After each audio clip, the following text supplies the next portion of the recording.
Shalom, selamat malam saudara-saudara yang dikasihi Tuhan. Malam ini kita akan merenungkan tentang bagaimana kita memprioritaskan yang bernilai kekekalan. Memprioritaskan di dalam hidup yang kita jalani saat ini terhadap hal-hal yang bernilai kekekalan. Dalam Matius 6 ayat 19-21, Tuhan Yesus berkata, "Janganlah kamu mengumpulkan harta di bumi, tetapi kumpulkanlah bagimu harta di surga. Karena di mana hartamu berada, di situ juga hatimu berada." Saudara-saudara yang dikasihi Tuhan, ayat ini mengingatkan kita supaya kita mengarahkan hati pada hal-hal yang bernilai kekekalan, yang paling bernilai dalam hidup ini dan yang akan datang, bukan pada yang fana dan sementara. Harta, kekayaan, jabatan, dan popularitas memang seringkali dianggap sebagai suatu tolak ukur untuk kesuksesan di dunia ini.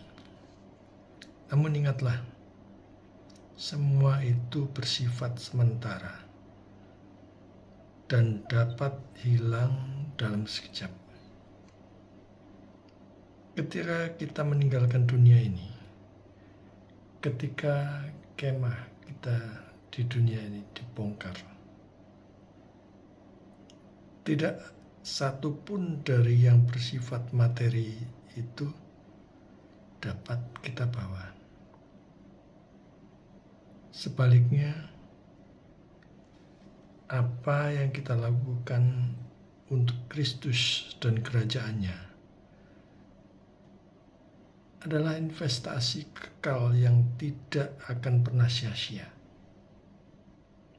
Karena kehidupan setelah kehidupan kita di muka bumi ini berakhir,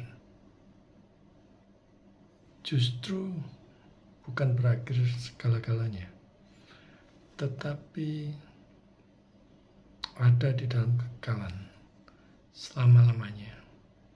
Hanya bedanya, apakah kita bersama dengan Juru Selamat di surga di dalam kekekalan, ataukah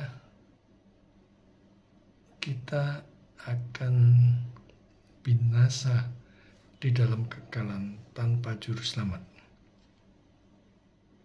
Rasul Paulus dalam Kolose 3 ayat 2 menasihati kita, "Pikirkanlah perkara yang di atas, bukan yang di bumi." Ini bukan berarti kita mengabaikan tanggung jawab kita di dunia ini. Tetapi kita diajak untuk menjadikan Yesus dan kehendak-Nya sebagai prioritas utama. Saat kita memberi waktu untuk berdoa, melayani sesama, memberitakan kabar Injil, memberitakan Injil, menginjili, memberitakan kabar baik, dan berjuang untuk hidup di dalam kekudusan, kita sedang membangun, dalam tanda petik, harta yang tidak dapat dicuri dan tidak akan rusak.